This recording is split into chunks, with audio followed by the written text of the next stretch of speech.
പാർത്ഥായ പ്രതിബോധിതാം ഭഗവതാം നാരായണേന സ്വയം വ്യാസേന ഗ്രഥിതാം പുരാണമുനിനാം മധ്യേ മഹാഭാരതം അദ്വൈതാമൃതവർഷിണീം ഭഗവതീം അഷ്ടാദശാധ്യായനീം അംബ ത്വാമനുസന്തധാമി ഭഗവദ്ഗീതേ ഭവദ്വേഷണീം. എല്ലാവർക്കും നമസ്കാരം. ഭക്തിസാന്ദ്രമായ ഈ സായം സന്ധിയിൽ സർവ ചരാചരങ്ങളിലും അന്തർലീനമായിരിക്കുന്ന പരമാർത്ഥ സ്വരൂപമായ ശ്രീകൃഷ്ണ ഭഗവാൻ ഈ ജീവിച്ചിരിക്കുന്ന ഭൂമിയിലെ ജനങ്ങളോട്, പൃഥ്വിയിൽ ജീവിച്ചിരിക്കുന്ന ആളുകളോട് പ്രതിപാദിതമായ ഭഗവത്ഗീതയുടെ സന്ദേശങ്ങൾ കേൾക്കാനും അതിൻ്റെ അർത്ഥതലങ്ങളിലേക്ക് ആഴ്ന്നിറങ്ങി നിദാനം കുറിച്ച നമ്മുടെ നായകൻ ശ്രീ ദിനേശ് സാറിനും നന്ദി പ്രകാശിപ്പിച്ചുകൊണ്ട് ഇന്നലെ ഗീത അധ്യയനം നടത്തേണ്ടതായിരുന്നു. പക്ഷേ അത് സാധിച്ചില്ല. ചില സാങ്കേതികമായ കാര്യങ്ങൾ, ഒരു കമ്മ്യൂണിക്കേഷനിൽ വന്ന ഒരു ചെറിയ പ്രശ്നം.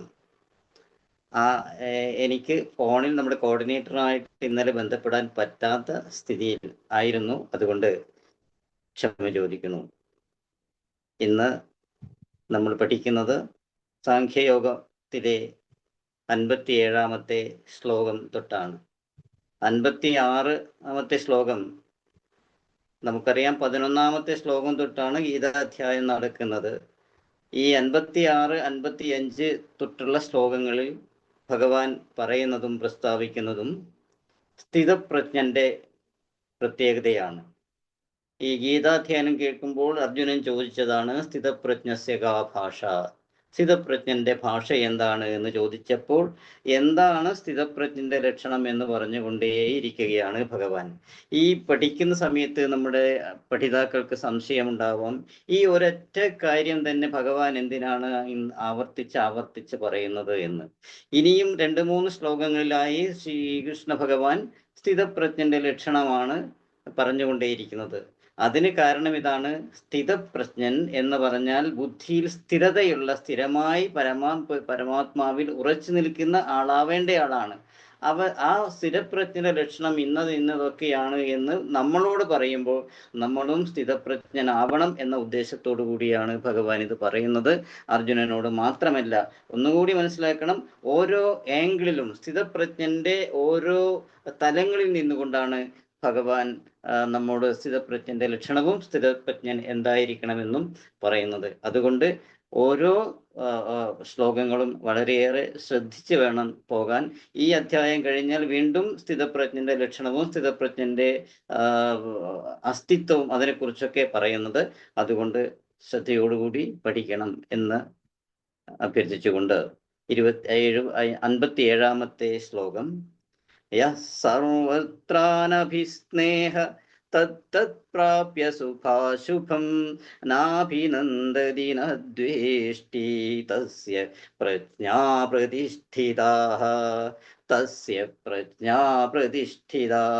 തസ്യ അവന്റെ പ്രജ്ഞ പ്രതിഷ്ഠിതമാണ്. ഏവൻ്റെത്, ആരുടേത്? യാ സർവത്ര അനഭിസ്നേഹ തത്തത് പ്രാപ്യ സുഖാശുഭം. യാതൊരുവൻ സർവത്ര എല്ലാ തലങ്ങളിലും എല്ലാത്തിലും പുത്രമിത്ര കലത്രാദികളിലും കൂടി പ്രത്യേക താല്പര്യമില്ലാത്തവനായി, പ്രത്യേക സ്നേഹമില്ലാത്തവനായി, ശുഭാശുഭം, ശുഭങ്ങളും അശുഭങ്ങളും വന്നാലും, പ്രതികൂലങ്ങളും അനുകൂലങ്ങളായി വന്നാലും, ഇഷ്ടങ്ങളും അനിഷ്ടങ്ങളും വന്നാലും അതിനെ പ്രാപിച്ചിട്ട് ന അഭിനന്ദതി, സന്തോഷിക്കുകയോ, ന പ്രശംസതി, പ്രശംസിക്കുകയോ, ന ദ്വേഷ്ടി, ദ്വേഷിക്കുകയോ, നിന്ദിക്കുകയോ ചെയ്യുന്നില്ലെങ്കിൽ അസ്യ അവന്റെ പ്രജ്ഞ അവന്റെ ബുദ്ധി പ്രതിഷ്ഠത, അവന്റെ ബുദ്ധി സ്ഥിരബുദ്ധിയാണ്. എങ്ങനെയുള്ളവൻ? എല്ലാ തലത്തിലും പുത്രമിത്രാദികളിലും അതുപോലെ ബന്ധുമിത്രാദികൾ സ്വാഭാവികമായും നമുക്ക് താല്പര്യം കാണുമല്ലോ. ഇത് പ്രത്യേക താല്പര്യമില്ലാതെ ഇന്ന് എല്ലാ മേഖലകളിലും പുത്രമിത്രാദികളോടുള്ള പ്രത്യേക വാത്സല്യവും താല്പര്യവും കണ്ടുവരുന്ന ഒരു പശ്ചാത്തലമാണുള്ളത്. അങ്ങനെ പ്രത്യേകമായ സ്നേഹവും വാത്സ്യങ്ങളും ഒന്നും കാണിക്കാതെ അനുകൂലമായും പ്രതികൂലമായുമുള്ള സാഹചര്യങ്ങളെ പ്രാപിച്ചാലും അതിൽ സന്തോഷിക്കുകയോ അതിൽ സങ്കടപ്പെടുകയോ ദ്വേഷിക്കുകയോ സന്തോഷിക്കുകയോ ചെയ്യാതെ ജീവിക്കുന്ന, പരമാത്മാവിനോട് താതാത്മ്യം പ്രാപിച്ചുകൊണ്ട് ലയിച്ചുകൊണ്ട് ജീവിക്കുന്ന അവന്റെ പ്രജ്ഞ സ്ഥിരമാണ്, പ്രതിഷ്ഠിതമാണ്. തസ്യ പ്രജ്ഞാ പ്രതിഷ്ഠിതം. ഏതൊരുവൻ്റെത്? ആ ലക്ഷണം പറഞ്ഞു. അന്യായം യാ സർവത്ര അനഭിസ്നേഹം ശുഭാശുഭ പ്രാപ്യ ന അഭിനന്ദതി ന ദ്വേഷ്ടി അസ്യ പ്രജ്ഞാ പ്രതിഷ്ഠിതം. അതാണ് അതിന്റെ അന്വയം. അർത്ഥം നേരത്തെ പറഞ്ഞത് തന്നെയാണ്. യാതൊരുവൻ സകലത്തിലും പുത്രമിത്രാദികളിൽ കൂടി അനഭിസ്നേഹത്തോടെ, പ്രത്യേക സ്നേഹത്തോടെ, അഭിമാനിതനാവാതെ, അതാത് ഇഷ്ടങ്ങളെ പ്രാപിച്ചാലും ഇല്ലെങ്കിലും സന്തോഷിക്കുകയോ പ്രശംസിക്കുകയോ ചെയ്യുന്നില്ലയോ, നിന്ദിക്കുകയോ ചെയ്യുന്നില്ലയോ, അവന്റെ ജ്ഞാനം, അങ്ങനെയുള്ളവന്റെ ജ്ഞാനം പ്രതിഷ്ഠിതമാണ്. അവനെ സ്ഥിതപ്രജ്ഞൻ അഥവാ സ്ഥിരപ്രജ്ഞൻ എന്ന് വിളിക്കുന്നു. തസ്യ പ്രജ്ഞ പ്രതിഷ്ഠിതാഹ. എന്നുകൂടി വ്യക്തമാക്കാം. നല്ലതോ ചീത്തയോ ആയ അനുഭവങ്ങൾ ഭൗതിക ലോകത്തിൽ സ്വാഭാവികമായും ഉണ്ടാകും. നമുക്ക് നല്ലതായ അനുഭവം മാത്രമല്ലല്ലോ ഉണ്ടാകുക, മറിച്ചുള്ള അനുഭവങ്ങൾ ഉണ്ടാകും. അത്തരം ഭൗതിക പരിവർത്തനങ്ങളിൽ വിധേയമാവാതെ, ഇതൊക്കെ നമ്മുടെ നല്ലത് ചീത്ത എന്ന് പറയുന്നത് നമ്മുടെ ജീവിതത്തിൽ, ഭൗതിക ലോകത്തിൽ, ലൗകിക ജീവിതത്തിൽ വരുന്ന നേട്ടങ്ങളെയും കോട്ടങ്ങളെയുമാണ് പറയുന്നത്. ആധ്യാത്മികമായി വരുന്ന നേട്ടങ്ങളും കോട്ടങ്ങളും ഇതിന് ബാധകമല്ല. ആധ്യാത്മികമായ നേട്ടങ്ങളും കോട്ടങ്ങളും ഉണ്ടാവില്ല, അത് സ്ഥായി ആയിരിക്കും. അല്ലാതെ ഭൗതികമായ തലത്തിൽ വരുന്ന ഇഷ്ടങ്ങളെയും അനിഷ്ടങ്ങളിലും അതിലും വിധേയമാവാതെ, സുഖത്തിലും ദുഃഖത്തിലും വിധേയമാവാതെ, നന്മയിലും തിന്മയിലും വിധേയമാവാതെ പരമാത്മാവിൽ മാത്രം ബുദ്ധിയുറപ്പിക്കുന്ന ഭക്തൻ, അവൻ സ്ഥിതപ്രജ്ഞൻ. എല്ലാ കാര്യങ്ങളിലും ആസക്തി ഇല്ലാത്തവനായി. സ്ഥിതപ്രജ്ഞനാവണമെങ്കിൽ വേണം എല്ലാ കാര്യത്തിലും അനാസക്തനാവണം. ആസക്തിയില്ലാത്തവനായി നല്ലത് ലഭിക്കുമ്പോൾ സന്തോഷിക്കുകയോ ചീത്ത ലഭിക്കുമ്പോൾ വ്യസനിക്കുകയോ ചെയ്യാതെ സമചിത്തതയോടെ. രണ്ടാമത്തെ ലക്ഷണം സമചിത്തത. സ്ഥിതപ്രജ്ഞന്റെ രണ്ടാമത്തെ ലക്ഷണം സമചിത്തത. എല്ലാ കാര്യങ്ങളിലും എല്ലാ ദ്വന്ദ്ങ്ങളിലും ഏകമായി കണ്ടുകൊണ്ടുള്ള സമചിത്തത ഉള്ള ആൺ അവൻ സ്ഥിതപ്രജ്ഞൻ. അടുത്ത ശ്ലോകം അതും സ്ഥിതപ്രജ്ഞനെ കുറിച്ച് തന്നെയാണ് പറയുന്നത്. 58-ാമത്തെ ശ്ലോകം. യഥാ സംഹരതേ ചായം കൂർമോങ്കാനിവ സർവശാഃ ഇന്ദ്രിയാണിന്ദ്രിയാർത്ഥേഭ്യ തസ്യ പ്രജ്ഞാ പ്രതിഷ്ഠിത. തസ്യ പ്രജ്ഞാ പ്രതിഷ്ഠിത. രണ്ടാമതും പറയുന്നു, അവന്റെ പ്രജ്ഞ പ്രതിഷ്ഠിതമാണ്. ആരുടെ? യഥാ സംഹരതേ ചായം കൂർമോ അംഗാനി സർവശാഃ ഇന്ദ്രിയാൺ ഇന്ദ്രിയാർത്ഥേഭ്യ തസ്യ പ്രജ്ഞാ പ്രതിഷ്ഠിത. കൂർമ ആമ, സർവശ എല്ലാ ഭാഗത്തു നിന്നും, അംഗാനീവ തന്റെ അംഗങ്ങളെ ഉള്ളിലേക്ക് വലിക്കുന്നത് പോലെ, അയം. അയം എന്ന് പറഞ്ഞാൽ ഇവിടെ സ്ഥിരപ്രജ്ഞനെ കുറിച്ചാണ് പറയുന്നത്. ഈ യോഗി, ഇദ്ദേഹം ഇന്ദ്രിയാർത്ഥേഭ്യ ഇന്ദ്രിയാർത്ഥങ്ങളിൽ, ഇന്ദ്രിയ വിഷയങ്ങളിൽ നിന്ന് ഇന്ദ്രിയങ്ങളെ, തന്റെ ഇന്ദ്രിയങ്ങളെ യഥാ എപ്പോൾ സംഹരതേ പിൻവലിക്കുന്നുവോ തഥാ അപ്പോൾ യസ്യ അവന്റെ പ്രജ്ഞ പ്രതിഷ്ഠിത അവന്റെ ബുദ്ധി പ്രതിഷ്ഠിതമാണ്, സ്ഥിരബുദ്ധിയാണ്. എങ്ങനെ? അന്വയം കൂർമാഹ സർവശ അംഗാനി ഇവ അയം ഇന്ദ്രിയാർത്ഥേഭ്യോ ഇന്ദ്രിയാണി യഥാ സംഹരതേച്ച തഥാ യസ്യ പ്രജ്ഞാ പ്രതിഷ്ഠിതാഹ. ആമയെക്കുറിച്ച് നമുക്കറിയാമല്ലോ. ആമ മഹാവിഷ്ണുവിന്റെ രണ്ടാമത്തെ അവതാരമാണ് കൂർമ്മം. ഈ കൂർമ്മം അവതരിച്ചത് തന്നെ പാലാഴി മഥനം കടന്നു നടക്കുമ്പോൾ പാലാഴിയെ മഥിക്കുന്നത് മന്ദരപർവ്വത്തെക്കുറിച്ചാണ്. മന്ദരപർവ്വതം സുരന്മാരും അസുരന്മാരും കൂടി വലിച്ചുകൊണ്ട് വാസുകിയെ കയറാക്കൊണ്ട് മന്ദരപർവ്വതം കറക്കുന്നതാണ് നമ്മുടെ ചരിത്രം പറയുന്നത്. അങ്ങനെ പാലാഴി മഥനത്തിൽ ഭൂമി മന്ദരപർവ്വതം താണ് പോകുമ്പോൾ അത് നിലനിർത്താൻ വേണ്ടി മഹാവിഷ്ണു തന്നെ കൂർമ്മമായി അവതരിപ്പിച്ച് മഹാവിഷ്ണുവിന്റെ പുറത്ത് മന്ദരപർവ്വതത്തെ വെച്ച് അങ്ങനെ താങ്ങി നിർത്തിയ അതിശക്തമായ ഒരു അവതാരമാണ് കൂർമ്മം. ആ കൂർമ്മത്തിന്റെ കൂർമാവതാരം, രണ്ടാമത്തെ അവതാരം കൂർമ്മ പുരാണത്തിൽ അതിനെക്കുറിച്ച് വളരെ വിശദമായി പറയുന്നുണ്ട്.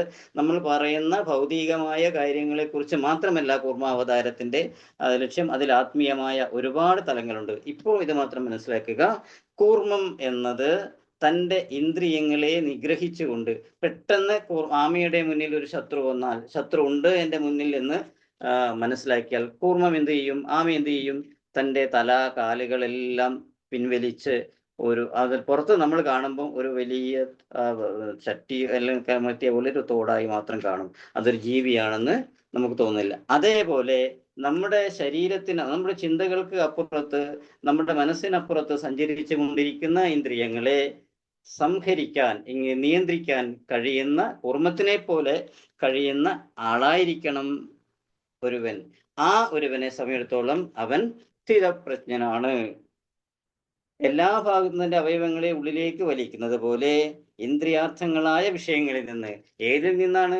ഇന്ദ്രിയാർത്ഥങ്ങളായ വിഷയങ്ങളിൽ നിന്ന് എപ്പോൾ പിൻവലിക്കുന്നുവോ അപ്പോൾ അവന്റെ ബുദ്ധി സ്ഥിതപ്രജ്ഞൻ എന്ന് പറയപ്പെടുന്നു.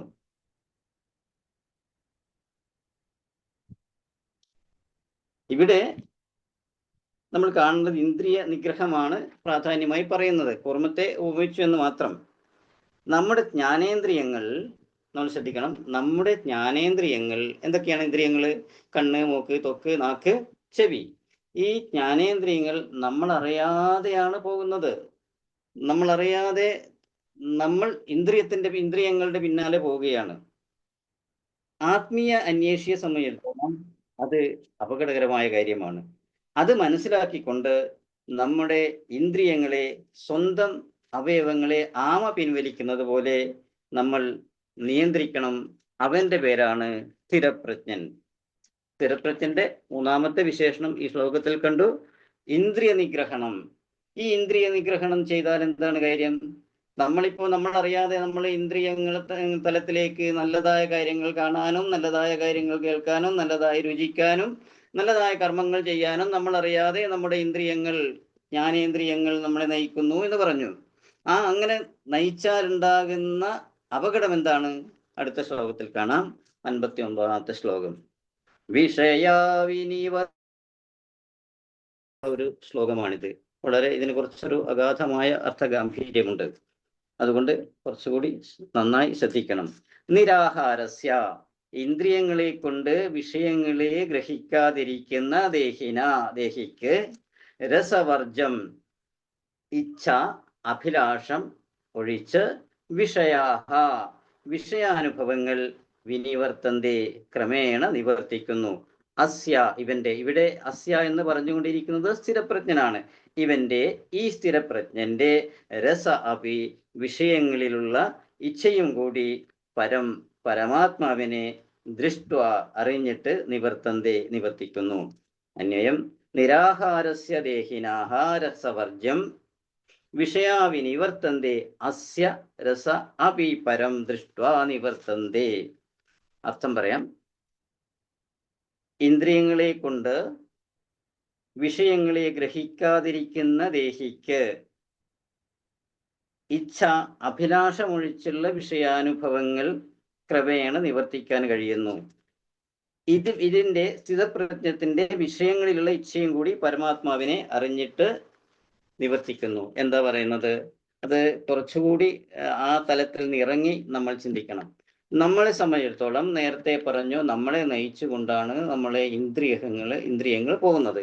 ഈ ഇന്ദ്രിയങ്ങള് പോകുന്നത് എന്തിനു വേണ്ടിയിട്ടാണ്? ഭൗതികമായ കാര്യങ്ങൾ. കണ്ണ് നല്ലതായ ചിത്രങ്ങൾ കാണാൻ, നല്ലതായ കാഴ്ചകൾ കാണാൻ നമ്മളെ കണ്ണ് നയിക്കുന്നു. ചെവിയോ നമ്മൾ നല്ലതായ കാര്യങ്ങൾ കേൾക്കാൻ, നല്ലതായ സംഗീതങ്ങൾ ആസ്വദിക്കാൻ ചെവി നമ്മളെ നയിക്കുന്നു. നാക്ക് നല്ലത് പറയാനും അതേ സമയത്ത് നല്ല ആഹാരങ്ങൾ കഴിച്ച് രുചി അറിയാനും നാക്ക് നമ്മളെ നയിക്കുന്നു. ത്വക്ക് നല്ല സ്പർശന സുഖമരുവാൻ വേണ്ടി ത്വക്ക് നമ്മളെ നയിക്കുന്നു. പക്ഷെ ഇതൊക്കെ നയിച്ചാലും നമ്മളിൽ ഒരു രസവർജം എന്നൊരു തലമുണ്ട്. ഇത് ദേഹിയുമായി ബന്ധപ്പെട്ടതാണ്. നമുക്കറിയാം ദേഹത്തിനകത്ത് ആത്മാവ്. ഈ ആത്മാവ് പിന്നെ ഈ ഇന്ദ്രിയങ്ങളുമായി ബന്ധമില്ലെങ്കിൽ ആത്മാവിന് ചലനമില്ല എന്നല്ല, ആത്മാവ് ചലിക്കണമെങ്കിൽ നമ്മുടെ ജ്ഞാനേന്ദ്രിയങ്ങൾ ചലിക്കണം. ആ ജ്ഞാനേന്ദ്രിയങ്ങൾ ചലിക്കുന്നത് എങ്ങനെയാ? ചിലപ്പോ നമ്മൾ അറിയാതെ, നമ്മൾക്ക് നിയന്ത്രണ വിധേയമാകാതെ നമ്മുടെ ഇന്ദ്രിയ സുഖം. അതേപോലെ നമ്മുടെ രാജാ രവിവർമ്മയുടെ ചിത്രം ദീപമേന്തിയ സ്ത്രീ, അത് ഏറ്റവും വിശ്വപ്രസിദ്ധമായ ഒരു ഛായാപടമാണ്. അത് കാണുമ്പോഴും നമ്മുടെ മനസ്സിലേക്ക് അത് ആഴ്ന്നിറങ്ങും. പക്ഷെ അത് കണ്ടാൽ കുറെ കൂടി കഴിഞ്ഞാൽ നമ്മൾ എന്ത് ചെയ്യും? നമ്മുടെ മനസ്സും നമ്മുടെ ചിന്തയും സാധാരണ രീതിയിലേക്ക് വരും. നമുക്ക് അത് കണ്ട അഭിനിവേശം, നമ്മൾ കണ്ട മനോഹരമായ ചിത്രം കണ്ട അഭിനിവേശം കുറച്ച് നേരത്തേക്ക് മാത്രമേ ഉണ്ടാകുള്ളൂ, താത്കാലികമായി മാത്രമേ ഉണ്ടാകുള്ളൂ. പിന്നീട് നമ്മൾക്കുണ്ടായ അനുഭൂതി സാധാരണ തലത്തിലേക്ക് വരും. അതാണ് രസം എന്ന് പറയുന്നത്. ആ രസം നമുക്ക് സ്ഥായിയാണ് എന്ന് പറയാൻ അത് സ്ഥിരമാണ്, ആത്മാവുമായി ബന്ധപ്പെട്ടിട്ടുള്ളതാണ്. ആ രസം സ്ഥായിയാണ്. ഇത് കണ്ടതിന് ശേഷം നമ്മൾ ഈ ചിത്രങ്ങളും കണ്ടു, മോഹൻലാലിന്റെ പടങ്ങളും കണ്ടു, ഈ ദീപമേന്തിയുടെ സ്ത്രീകളൊക്കെ കണ്ടു. പിന്നെ നമ്മൾ കാണുന്നത് ഗുരുവായൂരപ്പന്റെ ഫോട്ടോമാണ് എന്ന് വിചാരിക്കുക. ഗുരുവായൂരപ്പന്റെ പ്രതിഷ്ഠയാണ് ഗുരുവായൂർ പോയി എന്ന് പറയുന്നത്. അത് വളരെ നയനാനന്ദകരമായ കാഴ്ചയാണ്. അത് നമ്മുടെ മനസ്സിലേക്ക് ആഴ്ന്നിറങ്ങും. അത് സ്ഥിരമായിരിക്കണം, അത് സ്ഥായി ആയിരിക്കണം. അതിനെ സ്ഥിരമാക്കാനുള്ള പ്രക്രിയയാണ് ഭഗവാൻ പറയുന്നത്. പിന്നീട് പറയുന്നുണ്ട്, അത് കൺവേർട്ട് ചെയ്യണം. നമുക്ക് ഈ നമുക്ക് രസങ്ങൾ കേൾക്കാനുള്ള താല്പര്യവും കാണാനുള്ള താല്പര്യവും ഒക്കെ ഉണ്ട്. ആ രസങ്ങൾ അത് നൈമിഷികമാണ്, മാത്രമല്ല അത് മാനുഷികമാണ്. അത് നമുക്ക് നിഷേധിക്കാൻ കഴിയില്ല, നമുക്കുണ്ടാകും. പക്ഷെ അതിനെ നിയന്ത്രിക്കാനും അതിനെ ഭഗവത് തലത്തിലേക്ക് മാറ്റാനും കൺവേർഷൻ, അതാണ് നമുക്ക് ആവശ്യം. അത് പരിശീലിക്കണം എന്നാണ് ഭഗവാൻ പറയുന്നത്. അല്ലാതെ അയ്യോ നമുക്ക് മറ്റേതൊന്നും കാണാൻ പറ്റില്ല, നമ്മൾ സിനിമാ പോസ്റ്റർ കാണും, നമ്മൾ ആത്മീയ രീതിയിൽ ചലിക്കുന്നയാളാണ്, അതുകൊണ്ട് എനിക്ക് കാണാൻ പറ്റില്ല എന്ന് പറഞ്ഞ് നമ്മൾ കണ്ണുപൊത്താൻ പാടില്ല. കാണണം. കണ്ടാലും ഭഗവത് സങ്കല്പിതമായ കാഴ്ചകൾ കാണുമ്പോൾ അതിലേക്ക് കൺവേർഷൻ ചെയ്യണം. അത് കണ്ണിന്റെ കാര്യം. ശ്രവണേന്ദ്രിയത്തിന്റെ കാര്യത്തിലോ നമ്മൾ മനോഹരമായ കവിതകൾ കേൾക്കുന്നു, മനോഹരമായ പാട്ടുകൾ കേൾക്കുന്നു. അതിൽ ചിലപ്പോ ഇരയമ്മൻ തമ്പിയൊക്കെ രചിച്ച കവിതകളും ഇരയമ്മൻ തമ്പിയുടെ സൃഷ്ടികളൊക്കെ നമ്മുടെ മാനസികമായ വൈകാരിക തലത്തിലേക്ക്, ശൃംഗാര തലത്തിലേക്ക് നമ്മൾ നയിക്കുന്നതാണ് ഇരയമ്മൻ തമ്പിയുടെയൊക്കെ കവിതകൾ. അങ്ങനെ പോയാൽ തന്നെ നമ്മൾ ആ തലത്തിലേക്ക് കുറെ നാൾ നിൽക്കും. കവിതകൾക്കൊട്ട് പ്രാണനാഥൻ എനിക്ക് നൽകിയ പരമാനന്ദ സുഖത്തെ എന്നൊക്കെ പറഞ്ഞ് അങ്ങനെ വർണ്ണിക്കുന്ന കാര്യങ്ങൾ നമ്മൾ വായിച്ചു കഴിഞ്ഞാൽ, കേട്ട് കഴിഞ്ഞാൽ ആ തലത്തിലേക്ക് കുറച്ച് സമയം നമ്മൾ നിൽക്കും. അത് കഴിഞ്ഞിട്ട് വീണ്ടും പൂർവാവസ്ഥയിലേക്ക് വരും. കാരണം രസബീജം ഇവിടെയുണ്ട്. അങ്ങനെ അവസ്ഥയിലേക്ക് വന്നു കഴിഞ്ഞാൽ, സാധാരണ അവസ്ഥയിലേക്ക് വന്നു കഴിഞ്ഞാൽ പിന്നെയും നമ്മൾ കേൾക്കുന്നു, സുമംഗലി നീയോർമിക്കുമോ സ്വപ്നത്തിലെങ്കിലും ഈ ഗാനം. വളരെ വിരഹ ഭാവത്തോടു കൂടിയുള്ള പാട്ട് കേൾക്കുമ്പോഴും ആ സമയത്ത് വളരെ മാനസികമായി ആ തലത്തിലെത്തും. ആ ഒരു പ്രണയ വിരഹതയും വിഹ്വലതയും ഒക്കെയുള്ള കവിത കേട്ട്, പാട്ട് കേട്ട് നമ്മൾ ആ തലത്തിലെത്തി കുറച്ച് കഴിയുമ്പോൾ നമ്മൾ വീണ്ടും സാധാരണ നിലയിലേക്ക് എത്തുന്നു. അപ്പോഴ് വീണ്ടും നമുക്ക് കുറച്ച് സമയം കേൾക്കാൻ കഴിയുമ്പോൾ നമുക്ക് കേൾക്കാൻ കഴിയുന്നു, ദയാകരോ ഹരി നാരായണ, ദയാകരോ ഹരി നാരായണ, കരുണാസാഗര നാരായണ, കരുണാസാഗര നാരായണ, പങ്കജ നയന പന്നഗശയന, പങ്കജ നയന പന്നഗശയന, ശ്രീവാസുദേവ നാരായണ. അങ്ങനെ ഒരു പ്രാർത്ഥനാ ഗീതം കേൾക്കുമ്പോൾ നമ്മുടെ മനസ്സ് തികച്ചും ഭഗവാനിലേക്ക് ലയിച്ചു തീരും. അങ്ങനെ ഭഗവാനിലേക്ക് ലയിച്ചു ചേരുമ്പോൾ അതൊരു സ്ഥിരമായ ബുദ്ധി ഭഗവാനിലേക്ക് ലയിച്ചു കഴിഞ്ഞാൽ നമ്മൾ ആദ്യം കണ്ട കാര്യങ്ങളൊക്കെ അതിന് നിഷ്പ്രഭമാകുന്നു. അത് ആണ് ഈ ഒരു രസവർജ്യം എന്നതിൻ്റെ പ്രത്യേകത. ഈ രസവർജ്യം ഉപേക്ഷിക്കുന്നത് നമ്മുടെ മഹത്തായ സ്ഥിതപ്രശ്നത്തിന്റെ ലക്ഷണം പറയുന്ന പരമ്പൊരുളിലേക്ക് എത്തിച്ചേരാനുള്ള ഭക്തിയോഗത്തിന്റെ കൂടി ഒരു ഭാഗമാണ്. ഈ ഉപനിഷത്തിലും ഈ രസോവർജ്യത്തെ കുറിച്ച് തൈത്തിരീയ ഉപനിഷത്തിൽ പറയുന്നുണ്ട്. രസോ വൈ സരസം ഹി അവ്യയം രധ്വ ആനന്ദഭവതി. രസം എന്നത് തീർച്ചയായും വൈ അവന്റെ ദേഹിയുടെ രസം തന്നെയാണ്, ആത്മാവിന്റെ രസം തന്നെയാണ്. വിവിധ തലങ്ങളിൽ പോകുന്നു എന്ന് മാത്രം. പക്ഷെ ഇവിടെ ആ രസം എന്ത് ലഭിക്കുന്നു? ആനന്ദം ലഭിക്കുന്നു. ആനന്ദം എന്ന് പറയുന്നത് പരമാനന്ദം നമുക്ക് ലഭിക്കുന്നു. അത് പറയുന്നത് ഭഗവാൻ നമ്മുടെ ഭൗതികമായ ഇന്ദ്രിയ സുഖങ്ങളെ അനുഭവിച്ചുകൊണ്ട് തന്നെ അത് കൺവേർട്ട് ചെയ്യണം, അത് മാറ്റണം എന്നാണ് പറയുന്നത്. അത് നമുക്ക് നിഷേധിക്കാൻ കഴിയില്ല. നമുക്ക് യാതൊരു തരത്തിലും അത് ഉൾക്കൊള്ളാതിരിക്കാൻ കഴിയില്ല. അതും നമ്മുടെ സാമൂഹ്യ ജീവിതത്തിന്റെ ആത്മീയ ജീവിതത്തിന്റെ ഒരു ഭാഗം തന്നെയാണ്. പക്ഷെ ആത്മാവിലേക്ക് എത്തിച്ചേരാൻ, സ്ഥിതപ്രജ്ഞനാവാൻ അതിന് നിയന്ത്രണം ഏർപ്പെടുത്തണം. നിയന്ത്രണം മാത്രമല്ല, അതിനൊരു കൺവേർഷൻ കൂടി, അതിന് ഒരു മാറ്റം കൂടി ഉണ്ടാക്കാൻ നമ്മൾ ശ്രമിക്കണം. അഭിലാഷങ്ങൾക്ക് അവരുടെ ആസ്വാദന വിഷയങ്ങളിൽ നിന്ന് ഇന്ദ്രിയങ്ങളെ നിയന്ത്രിക്കാൻ കഴിയും. എന്നാൽ ഇന്ദ്രിയ വിഷയങ്ങളോടുള്ള അഭിരുചി നിലനിർത്തുകയും ചെയ്യും. എന്നിരുന്നാലും പരമാത്മാവിനെ സാക്ഷാത്കരിക്കുന്നവർക്ക് ആ അഭിരുചി പോലും ക്രമേണ ഇല്ലാതാകും. ഞാൻ നേരത്തെ പറഞ്ഞ കാര്യം തന്നെയാണ്. നമുക്ക് സ്ഥായിയായി ഇന്ദ്രിയ സുഖങ്ങളെ നമുക്ക് നിഷേധിക്കാൻ കഴിയില്ല ഒരു തരത്തിലും ഈ ലൗകിക ജീവിതത്തിൽ. ആ ലൗകിക ജീവിതത്തിൽ നിന്ന് വ്യതിരിക്തമായി നമ്മുടെ ആത്മാവിലേക്ക്, നമ്മുടെ പരംപുരുഷനിലേക്ക്, പരബ്രഹ്മ സ്വരൂപത്തിലേക്ക് നമ്മുടെ ആത്മാവിനെയും ഇന്ദ്രിയങ്ങളെയും വ്യതിരിക്തമാക്കി നമ്മൾ ആത്മാവിലേക്ക്, പരംപുരുഷനിലേക്ക് ലയിപ്പിച്ചു കഴിഞ്ഞാൽ സ്വാഭാവികമായും അതും നിലനിർത്തും. അതിൻ്റെ പ്രാധാന്യം കുറയും. നമ്മുടെ ആത്മദർശനം കുറച്ചുകൂടി ശക്തമാവുകയും ചെയ്യും. ഇവിടെ നിരാഹാരസ്യ എന്ന് പറഞ്ഞിട്ടുണ്ട്. എന്താണ് നിരാഹാരസ്യ എന്ന് പറഞ്ഞിട്ട്? എന്താണ് ഇതിന് കാരണം? ഉപവാസം നമ്മൾ നടത്താൻ. നിരാഹാരം സ്വാഭാവികമായും ഉപവാസത്തിന്റെ മറ്റൊരു പേരാണല്ലോ. ഉപവാസം നമ്മൾ, പ്രത്യേകിച്ചും സ്ത്രീകൾ ഉപവാസം എടുക്കാറുണ്ട് എന്നാണ് എൻ്റെ വിശ്വാസം. എന്തിനു വേണ്ടിയാണ് എടുക്കുന്നത്? ഏകാദശി വ്രതം, തിങ്കളാഴ്ച വ്രതം, ചൊവ്വാഴ്ച വ്രതം, വെള്ളിയാഴ്ച, അങ്ങനെ എല്ലാ വ്രതങ്ങളും നടത്തുന്നുണ്ട്. അതിന് ഓരോ കാരണവും ഉണ്ടാവും. ഓരോന്നിൻ്റെയും ലക്ഷ്യവും ഓരോന്നിൻ്റെ ഫലവും വ്യത്യസ്തമായിരിക്കും. പക്ഷേ മിക്ക ആളുകളും, മിക്ക സ്ത്രീകളും പുരുഷന്മാരും ഈ വ്രതങ്ങൾ അനുഷ്ഠിക്കാറുണ്ട്. ആ വ്രതങ്ങൾ അനുഷ്ഠിക്കുമ്പോഴുണ്ടാകുന്ന അനുപേക്ഷണീയമായ ഒരു ഭാഗമാണ് എന്ത്? നിരാഹാരം. ആഹാരം കുറച്ച്, ഒറ്റ നേരം മാത്രം ഭക്ഷണം കഴിച്ച്, അരിഭക്ഷണം വളരെ കുറച്ച് ഒക്കെ ഈ വ്രതം അനുഷ്ഠിക്കുമ്പോൾ ആഹാരത്തെ ക്രമീകരിച്ചു കൊണ്ടുള്ള വ്രതമാണ് പൊതുവെ പറഞ്ഞു വരുന്നത്. എന്തിനാണ് ഈ ആഹാരത്തെ ക്രമീകരിക്കുന്നത്? ആഹാരം നമ്മൾ നന്നായി ആഹാരം കഴിക്കുമ്പോൾ നമുക്ക് ഇന്ദ്രിയ സുഖങ്ങളിലേക്ക് കൂടുതൽ പോകുന്നു. ആഹാരം കുറച്ച് മാത്രം കഴിക്കുമ്പോൾ ഇന്ദ്രിയ സുഖങ്ങൾ ദുർബലമാകുന്നു. ഒരു വിദ്യാർത്ഥിയെ സംബന്ധിച്ചിടത്തോളം ഈ ബ്രഹ്മചാര്യം നടത്തുമ്പോൾ, പഠിക്കുന്ന സമയത്ത് കൂടുതൽ ഭക്ഷണം കൊടുക്കാൻ പാടില്ല എന്ന് പറയുന്നുണ്ട്. എന്താണ്? കാകദൃഷ്ടി അല്പാഹാരി എന്നാണ് പറയുന്നത്. ഈ അല്പാഹാരം നമ്മുടെ ആത്മീയ ജീവിതത്തിന്, പഠന ജീവിതത്തിന് വളരെ ഉപകാരപ്രദമാകും എന്നുള്ളത് കൊണ്ട് ഈ ആഹാരങ്ങൾ, വ്രതത്തിലായാലും ഇല്ലെങ്കിലും ആഹാരങ്ങൾ കുറക്കണം. ഈ ആഹാരം കുറക്കുന്നവർക്ക്, പ്രത്യേകിച്ച് നിരാഹാരം ചെയ്യുന്നത് കൊണ്ട് എന്തുകൊണ്ട്? ആത്മീയമായ വിശുദ്ധി ഉണ്ടാകണം.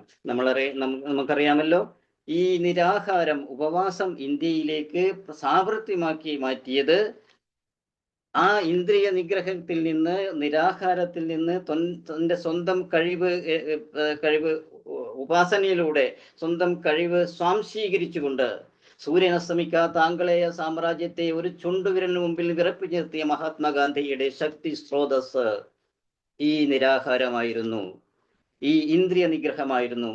നമ്മുടെ ഭാരതത്തിലെ ജനങ്ങൾ പഠിക്കേണ്ട ഒരു കാര്യമാണ്. നമ്മുടെ മഹത്തായ സനാതന ധർമ്മത്തിന്റെ പശ്ചാത്തലം അതാണ്. അത് നമ്മൾ പഠിക്കണം. അതാണ് ഇന്ദ്രിയ നിഗ്രഹത്തെ. അത് സ്ഥിതപ്രജ്ഞനായിരുന്നു.